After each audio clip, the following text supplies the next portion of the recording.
Kia ora, and welcome to the second episode of Career Spark, a podcast bringing you some incredible New Zealanders from all walks of life. Today, our guest is an intuitive and future-thinking entrepreneur, having co-founded multiple companies in early web development, Cannabis Media publication, and now blockchain technologies and NFTs.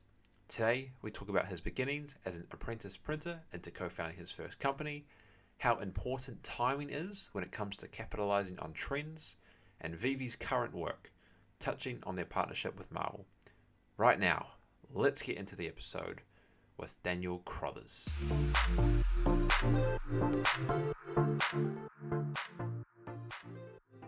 To say this man is future thinking and innovative is an understatement. From co-founding a web agency early in 2001 to creating the Stoner's Cookbook, rebranding into Herb in 2013, creating Economy in 2017, and in 2018, co-founding VeVe, a platform that licenses NFT digital collectibles. And it's fair to say this man is thinking years ahead. Daniel, how's it going? Very well, thanks, Caleb. Thanks for having me on. And it is my pleasure. So I just want to get right into it. So it's clear you've done a lot. And so I have just as many questions about kind of everything you've done. But one of the things I did want to start was, so from the beginning, so Rangitoto College. So when it came to secondary education, like how did you fare in that sense? Like were you top of the class? Were you kind of narrow the middle? How did that kind of work for you, the secondary education? Well, surprisingly, like the old cliche, I was actually bottom of the class. High school just never really agreed with me. I guess I matured in my later years. So I wouldn't go as far to say I was a high school dropout, but I think I just scraped through what was known back then as sixth form. Okay. So, that's interesting. And so I guess in terms of education kind of shaping your career path, there wasn't as much of an influence as, say, like other careers? No, I mean, for me, my career has been very organic.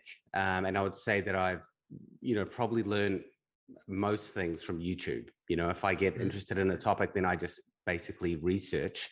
And with the glory of the internet these days, if you can put your mind to it, then you can really learn a lot. And, for a lot of the businesses I've been in, they haven't really required any secondary or tertiary education. Like I'm not a surgeon or anything like that. It's just more like, how am I going to get sales? How am I going to do this? How am I going to do that? Okay, that's interesting. And so I guess, so kind of going into that, so those jobs you mentioned that didn't require some of that tertiary education, what was essentially like the first thing? What was your first job once you got out of secondary education?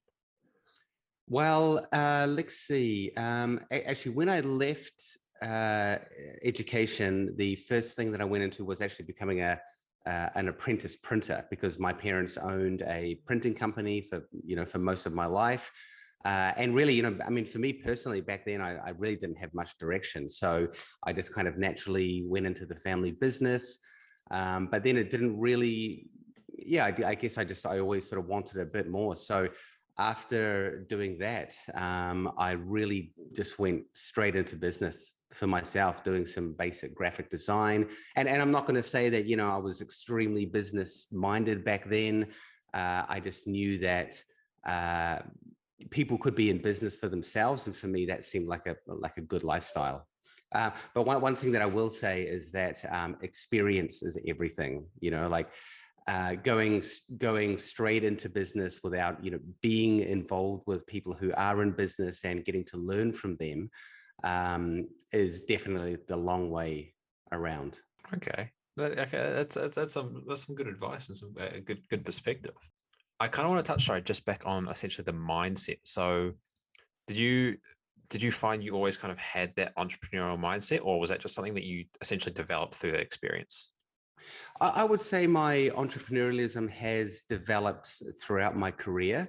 For me personally, I am someone who has the blessing and the curse of ambition, as in, I always want to do better. And the blessing side of that is that I'm always, trying to move forward wherever I can. And the curse side of that is that, when you aren't moving forward, you feel really stink about yourself. Mm-hmm. No, I know exactly what you mean. That like that. Yeah. Perfect. So from just trying to paint the picture, I guess, for our audience and for myself as well. So painting the picture. So apprentice printer. So for the family business. Family business. Yep. And then how did that kind of translate essentially what was it that made you decide to start essentially your web agency business? So Digitalis. Well, actually, straight after the printing apprenticeship, the very first business that I had was video production back in, I think it was the late 90s with a very good friend of mine. And that was back in the day when, not like now, you could only digitize 5 minutes of footage to a computer. So we were very early in the days of, most people would edit tape to tape back then. But we were like, no, that's way too old school. So it was very early on in the ability to digitize footage and then edit it. And I think we were using like the very first version of Adobe Premiere. And you could only do 5 minutes at a time and then have to put it down to tape. But that business for myself, my business partner that back then, just in full frankness, we actually went bankrupt because we had no idea, what to do. And then at the end of it, a couple of years on, we'd made a few mistakes in the company. And I say this just because, this is the pathway of a lot of people. I wasn't super successful in the beginning. It was only through the mistakes that I made and learning more and more that each business became more and more successful. And in fact, I would say that, probably like most entrepreneurs, my failures outweigh, my wins by a lot. But the wins are a direct result of my failures, really. That's an incredible mindset to have. No, for sure. I guess like seeing failure as essentially like building blocks to success. Yeah, well, I mean, I actually attribute it back to, sales. Through the web company Digitalis, I was sort of the head sales guy. And the philosophy around sales is that you actually want 10 no's, because every no you get, you're getting closer to that yes. And every 9 no's, it was almost like clockwork. You'd get a yes. So really, it's about a numbers game in sales, and to some degree in business as well. I mean, it depends, who you're able to surround yourself with, to really move forward. But yeah, for me, it was learning by my mistakes and just keeping moving forward. Yeah, no, that's that's definitely the way to do it. And from the success that you've had, it's obviously worked out well. And so with Digitalis, you managed to kind of secure essentially some big names. So Red Cross, Hasbro. What was the process of managing to secure their business with that? Fairly early on in the web company, we brought on tele. We actually brought on a very, very good tele salesperson, and we were lucky enough to have one of the top telesales trainers in New Zealand, a guy called Matthew Muse. Excuse me. And he basically, helped us put together sales scripts, telephone scripts that were extremely formulaic. So we'd just go through them, what didn't work, we would alter it. And through that, and through we were lucky enough to hire someone who was very good on telesales. He would just ring around, and then one day he thought, you know what, I'm going to call Hasbro. And the marketing manager there, really, really nice guy by the name of Phil. We went down for a meeting, and they gave us an opportunity to build, the first website that they wanted. And you got to remember, this is still quite early on, so it was all nothing fancy. But I think one of the differences that we had and that have carried on through my career is that we were always wanting to do things that were quite innovative. So one of the things that I believe that reason we kept Hasbro for many, many years was because we continued to innovate in terms of, we did 3D websites where they would send out, the blue and red glasses and, lots of cool, fun stuff like that wasn't really that typical for web design back in those days. And I think it was that reason that, really helped us to secure and maintain these client relationships for a long time. Okay, and so going kind of jumping slightly back, so the innovation. So how crucial was that for the success for Digitalis? Pretty essential. I would say that it made us stand out a bit more from the crowd. And, the innovation wasn't necessarily anything that we were fully conscious about. It was more that we wanted to create really amazing experiences online. And both, myself and my business partner, we really, our philosophy back then was that if somebody wanted something, in the service that we do, we would just say yes, and then we'd work out how to do it later on. Very difficult path to go down. But because of that, we were able to produce some really good, quite cutting edge services back then. No, it sounds like you guys have done so well with that. And so Digitalis is still going to this day? It's actually not going anymore. The company ran for about 10 or 11 years. But once I started to get into my other businesses, which I'm sure you'll discuss shortly, we just decided that the web company was almost at phase one of my entrepreneurship. Phase one, I like that. Yeah, I like that. So, well, I guess with phase one, we'll jump over to phase two. And something I did want to talk about, which I thought was really interesting, was essentially, Herb and what came before the rebrand into Herb, so the Stoner's Cookbook. What essentially sparked your interest with kind of creating, cannabis-centric media publication? Well, it absolutely didn't start off as a media publication. With my same business partner with the web company, because we had so many web skills, we would always just be randomly building websites, in the hopes that one of them might turn into something big. And we were very lucky that, between us, we had the resources to be able to, outside of the web agency, is just put together these websites that, might go well. And really, the Stoner's Cookbook back then was almost like, I won't say a joke, but it was just one of those ones that we thought, hey, wouldn't it be funny, if there was a website out there like this. And so I think it was like a week's worth of development. And the key thing we did back then, which really wasn't very popular at the time, is that we made it user-generated content, in the sense that you could register on the site, and then you could submit your own, submit your own recipes. And, really and then it basically just ticked along in the background. I mean, I remember, we built it. We had a whole flurry of excitement in the beginning in terms of building it and getting it out there. But then after that, we started building other sites, and we're still running the web business. And then I remember it was about 2 years later, I went back and had a look at it, and we always knew there was content coming in, but I went back and looked at the traffic, and it was like 50,000 users a month. And I was like, wow. Whoa, this is like, really good for something that, we didn't really anticipate to take off like that. And so once we realized that, we started, just promoting it more. And this was probably around 2008, 2009. And then quite early on, we set up a Facebook page. And, we would do a lot of social online. We would post all of the content that came through, post funny memes. And then over time, it really just started growing and growing a lot. And I think by 2011, which is really the key point for the Stoner's Cookbook, was when cannabis became legalized in the US. And at that point, I think we were getting 100,000 page views a month. And we had about 500,000 followers on Facebook.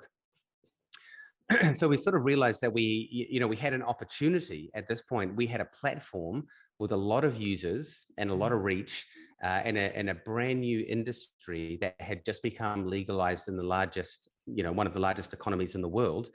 And it was at that point that we decided, we really need to start focusing on this.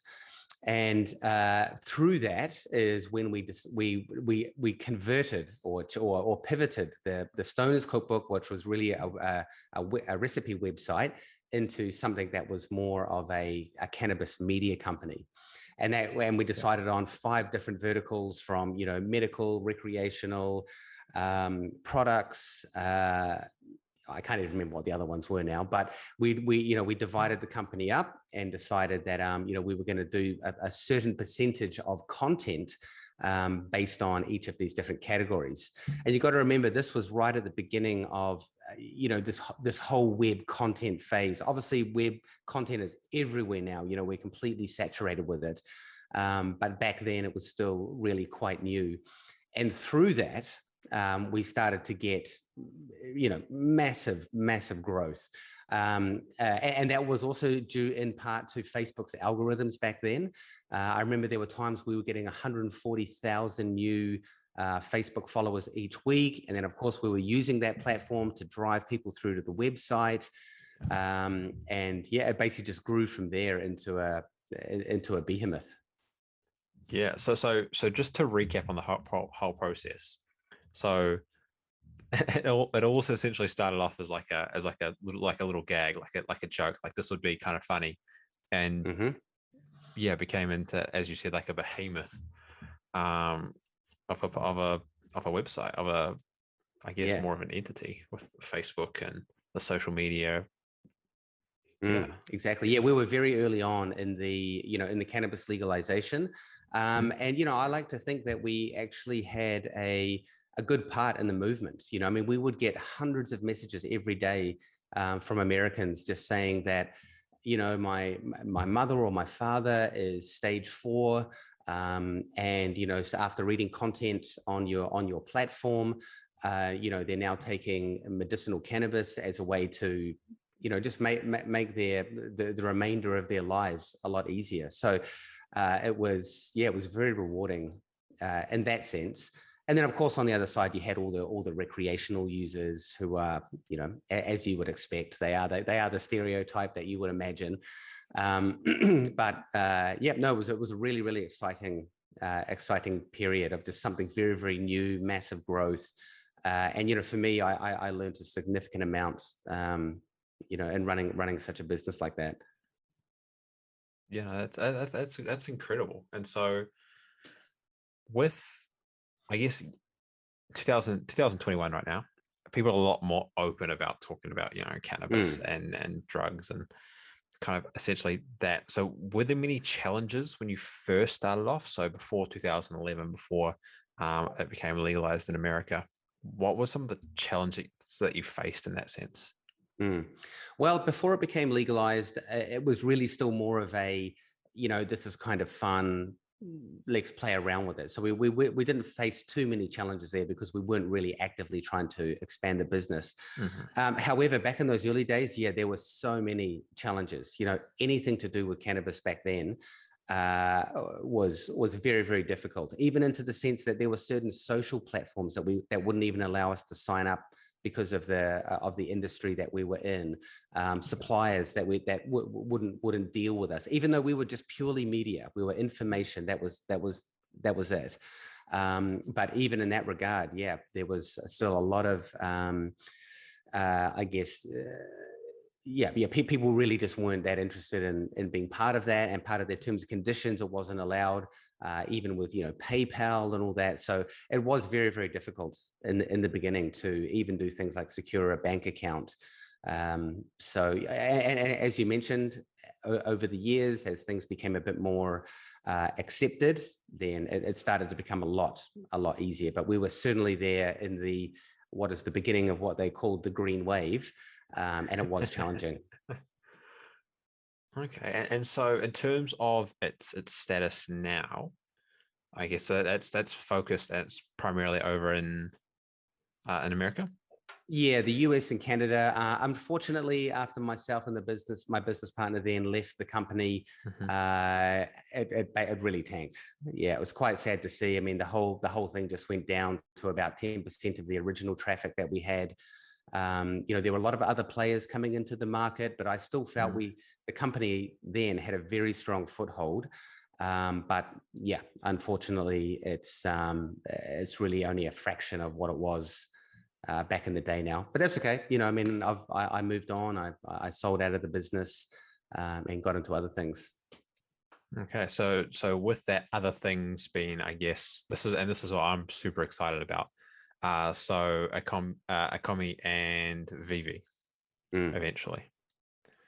So I guess with that, when did you first realize the potential that blockchain and then a little bit later on NFTs actually had?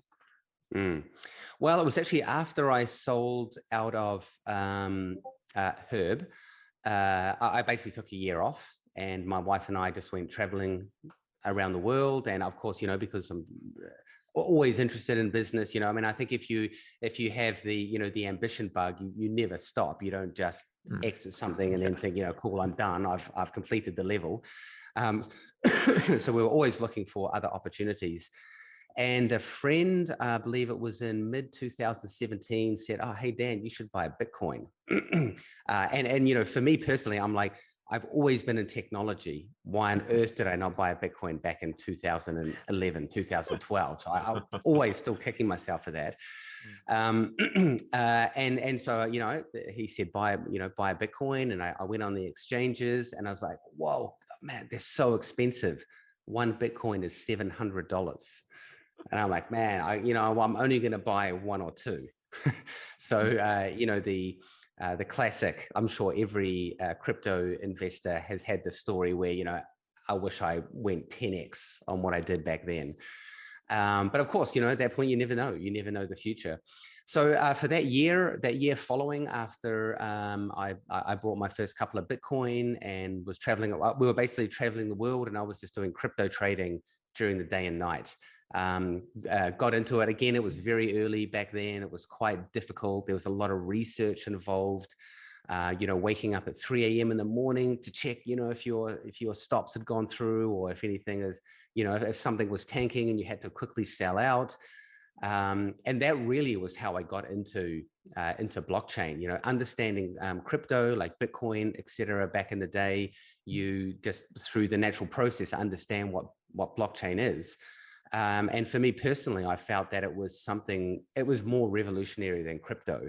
I mean, crypto, in my personal opinion, actually is revolutionary for finance, but blockchain is, as we already know, becoming more and more known as this trustless entity that can provide so many different services, from banking to ownership to, just so many different areas. So, and it was at that point that I really wanted to get into more blockchain or crypto oriented products.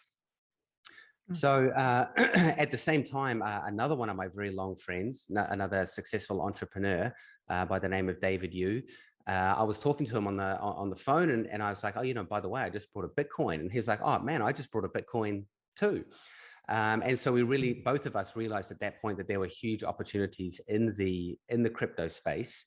And the opportunities back then was either mining, exchanges, or hardware wallets. Mining and exchanges were both very expensive to get into, tons of regulation, and already fairly saturated at that point. So we decided, you know what, we're gonna do a wallet. So we did the world's very first portable hardware wallet. It's the same shape and size as a credit card. Tons of really innovative technology in it. You pair it with your phone, pair it with your app, and it's really what's called a 2FA or a cold wallet, in the sense that in order to get any crypto off that wallet, you actually have to have the hardware wallet with you, and you need to go through a series of steps to move crypto off it. Now, the beauty of a cold wallet is that it is never connected to the internet. So unlike a lot of the exchanges that got hacked back in the day, they had really a hardware wallet a hot wallet that was always connected. So that was really our first foray into the crypto and the blockchain space, was with a hardware wallet called the Secure Wallet, which we are still selling to this day. So that's incredible. So I think, throwing it right back, I think that's one of the big things with cryptocurrency, like investment. looking back, it's those questions of what if, like you said, what if 10x, what if I'd put this much in, or bought this much earlier, and it's But always those questions. There is one thing in crypto, which is that you learn to have no regrets. I mean, there were so many coins that I would hold for, weeks or months, and I'd be like, this is going nowhere, and I'd sell it. And then the next day, the graph would just go like that. so crypto really teaches you to, the past is the past. You made your decisions. Just focus on the future and move forward. Yeah, no, I like that mentality. Yeah, to focus on the future. And so what I do want to, I guess, touch on for the people who don't, I guess, understand the concept of NFTs, so non-fungible tokens. For those who don't know, did you kind of want to touch, I guess, more on that and explain what they are, and I guess why the world is so excited about them right now? Yeah, absolutely. I mean, I guess tokenization, to take it back to a broader topic, tokenization will very much revolutionize the world, in the sense now that, if you want to go and buy a house, you've got to, you get the certificate and it's recorded with the government on a piece of paper, or probably on a computer somewhere, but it literally is just a recorded file. Whereas, something that's tokenized exists on the blockchain. And one of the beauties and advantages of the blockchain is that it is immutable, as in it cannot be changed, it cannot be hacked. Once a record is written down, it is there permanently. So if I can, eventually record the ownership of my house on a blockchain, it's actually more secure for me to record it there rather than in some government office that is, potentially could be victim to, who knows, hackers, or, maybe the whole thing burns down. Whereas blockchain is, a network of operators or computers or miners around the world, and it can't be changed. So tokenization, I believe, is where the future is heading. Your car one day will be tokenized, your house will be tokenized, and you can even potentially sell off fractions of your house. Like you say, you might want to sell off 20% of your house tokens to someone else. And then when you sell that house, you get 80% and then they get 20 because they own it. And it can be done in a very, very simple way without middlemen and such. So that's just a quick little backstory on tokenization. And then NFTs were sort of the next fad to come in. And an NFT stands for a non-fungible token. And I think the important thing to understand about that is non-fungible has been around for a very, very long time. And the example that I will give is that if you love Superman and you love comics, then you will pay whatever you can afford to own that #1 comic with the first appearance of Superman. And because you will basically pay what your desire will allow you to pay, that defines non-fungible. So fungible has a value. I give you $1, you give something back of $1, but non-fungible means that if I really, really want that comic, I will pay whatever I can. So non-fungible essentially means that there is no inherent value to it, except for what the user or the buyer is willing to pay. Now, where the token side of that comes in is that, again, on the blockchain, there was a company called Dapper Labs who created a product called CryptoKitties, and they developed the first protocol for what is now a non-fungible token, which is something that I can buy that's a digital asset like Bitcoin that I have ownership over, that I could sell for whatever anyone else would pay for it. And that really kind of sums up what an NFT is. And I really like to simplify it a lot. A lot of people think it's very kind of complicated or it's some new fandangle thing in the future, but really it is the same thing that we've been doing for the past decades. We're just buying it in a different way, in the same way that you would use cash in the past. Then you move to credit card, then you move to bank transfers. Now, using cryptocurrency is the new way to acquire these assets. Yeah, no, it's super exciting. Like for me, I first started learning about them kind of mid 2020, it's just been exciting to see some of the projects like CryptoPunks, the board, Ape Yacht Club, V Friends, just kind of see them all explode. I think I saw a news article somewhere where I think CryptoPunks are all of them combined are worth just over $1 billion now. Yeah, that seems right. I think the one sold just a couple of weeks ago for 90 million. So would seem about right. It's absolutely incredible. Essentially, the CryptoPunks and how they're progressing as well. And so, if I'm not mistaken, and if I'm allowed to share, I do believe you have, I guess, got a contract and working with massive company, especially in the comic realms. Would you like to share a bit more about that? Yeah, absolutely. So I think the brand you're referring to is Marvel, one of the largest superhero companies in the world. But yeah, well, when we got into NFTs, I guess the difference that we had compared to everyone else out there was that, we decided to go for premium licensed NFTs. And that is basically taking your Batman, your Spider-Man, your Ghostbusters, all of these brands that had been sold as merchandise, as collectibles, as anything for decades, and bringing them into this new emerging NFT space. And a lot of that came part and parcel was because my business partner, who is what I refer to as a level 9,000 collector, he owns collectible stores all here around New Zealand, Australasia, up in Asia. So he was very, very familiar with the collecting space. And with his skill in collecting, and obviously he's a successful businessman as well, and my skill in business and also in technology, I think that was the two bits of secret sauce that allowed us to move into this NFT space. And back then, sorry, excuse me. Back then when we started, no one even knew what NFT was. No one even heard of NFT. And even, when we went to see some of these big licensors, we would say, oh, your assets are secured on blockchain. They're 100% secure. You're going to get royalties. And they were like, oh, blockchain, that's that Bitcoin scam. And they would quickly sort of usher us out of the office. So, one of the difficulties of being an early, even in the cannabis company, in NFTs, is that you are always up against barriers and blockades, trying to expand these new emerging industries. Yeah, I can see that being an issue. Like people, trying to, I guess, pitch to people who don't quite have that vision that you do and don't really see, I guess, where that's going. Yeah, but I will say that there were a lot of licensors that were really what I found very smart and very, very forward thinking.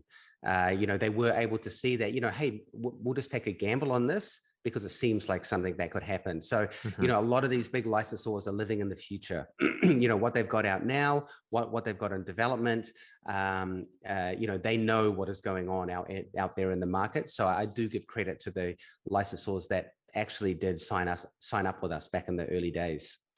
Yeah, no, it's all in all, it's incredible. It's definitely, you're definitely very futuristic, I guess, in that sense, and like thinking for the future. I'm super excited to see where VeVe in particular with the NFTs and the way you're going with that. I'm super excited with how that is going to progress. I did essentially, I guess, just before to kind of just to kind of wrap up, and just before we do, I wanted to kind of go into, I guess, more about you and with your companies. So it's fair to say you're future thinking. That much is clear. I don't need to say that. It's kind of clear with the companies you've co-founded and the direction they've gone. I'm just more curious about how you are able to, I guess, identify the trends. I think you did touch on it kind of throughout. But yeah, how are you able to kind of identify those trends and see, hey, look, these are going to be massive. Let's capitalize on that. Well, I mean, I would say that, I wish that I was able to identify trends. I mean, for me, throughout my career, there's been many businesses that I've started that were way ahead of their time. In fact, they were way too early. I mean, even back in the Hasbro days, we were pitching, fully wireless virtual reality experiences to the head honchos in America back in the very early 2000s. And then, we were bringing out, we built along the same lines of Stoner's Cookbook. We brought out other websites that were basically what has now become MyFitnessPal. But the thing is, this was before people had phones, before the accessibility was there. So I think the lesson that I learned was that, innovation and technology and ideas for business that you have one of the cornerstones of that is actually timing. If your timing is out, your idea might be amazing, but if your timing is 5 years, 10 years, 15 years ahead, it's basically not going to succeed. And as I kind of extended my career, I really started to understand that. And that's where I was able to capitalize on things like, the Herb, the wallets, and with VeVe. Okay, yeah, that's some great insight. I think, definitely a thing that people, I guess, don't think about. Yeah, being too futuristic thinking. I think, timing is very essential, as you pointed out. Yeah, for you. So I guess with timing, obviously, we all get 24 hours in a day. I just wanted to kind of see how you spent your 24 hours. Like, what's a usual day for you look like with the commie, with VeVe, and any other projects that you perhaps have in the pipeline? Yeah, well, I mean, to be honest, VeVe has been the most intensive company that I've ever had. I have a couple of joke sayings. One that my wife came up with is that, if you're an entrepreneur, you don't work 9 till 5, you work 5 till 9. And that is very much the case. And even this year, what I like to say now is I'm basically working 25 hours a day, 8 days a week, on VeVe to basically move it forward, because it's growing so fast and so rapidly. And there's so much demand for new features. There are so many licensors coming on board. So, really my day, I'm for VeVe in particular, it has, because really no one believed in us up until the beginning of this year. Honestly, we probably would have went to 250 investors, VCs, all of them, even if we were right in the smack bam crosshair of what they wanted to do, decided not to invest in VeVe for whatever reason. And I think, a big part of that is that they thought it was a bit too far-fetched as to what we were doing. So it was basically myself and my business partner and about 5 to 8 staff, really just grinding through, building the product. And then, of course, beginning of this year, 2020, NFTs exploded. The company has grown rapidly. It's become revenue positive. I've been able to hire a lot of staff. So for me now, my position is really one of more, puppet master, rather than being the puppet master and the puppet. And that's really allows me to focus on, where the company is going, what features we're going to be developing, and the focusing on the future of the business rather than being so much in the weeds. So really, that's what I'm focusing on most days. And of course, the higher up the chain you are, I'm basically dealing with fires pretty much 50% of the day. Yeah, for a corporate firefighter, right? Like that's the always, idea. Always. Yeah. All right, perfect. I guess just to wrap up, finally, is there any upcoming projects that you'd like to shout out? Any of your social media that you'd like to plug? Now's your time. Yeah, absolutely. I mean, VeVe, get on board. It's very early in these NFT days, and it's almost like being at the beginning of Bitcoin. So yeah, just Google us, VeVe. We're at VeVe_official on Instagram. Same on Twitter. So yeah, it's a very exciting ride. It's a very easy way to get into these new digital assets, and it's super fun as well. Outside that, I have literally no other projects right now because that is all consuming. So yeah, VeVe really is my only shout out at this stage. Perfect. Well, you heard him, ladies and gentlemen. Yeah, go check out VeVe. VeVe_official, and just to confirm, that's VeVe. But Dan, thank you very much for your time. I definitely appreciate it, and I hope the listeners got some good information out of that. Thanks so much, Caleb. Really appreciate you reaching out. And no worries, my pleasure. All right, well, ladies and gentlemen, thank you for listening today. That wraps up episode 2 of the Career Spark podcast. Like Dan said, go check out some of his socials. Check out VeVe, get involved. Like I said, NFTs, very early in the process, and definitely capitalize on that. So thanks for your time today. Thanks for listening. I will catch you guys soon.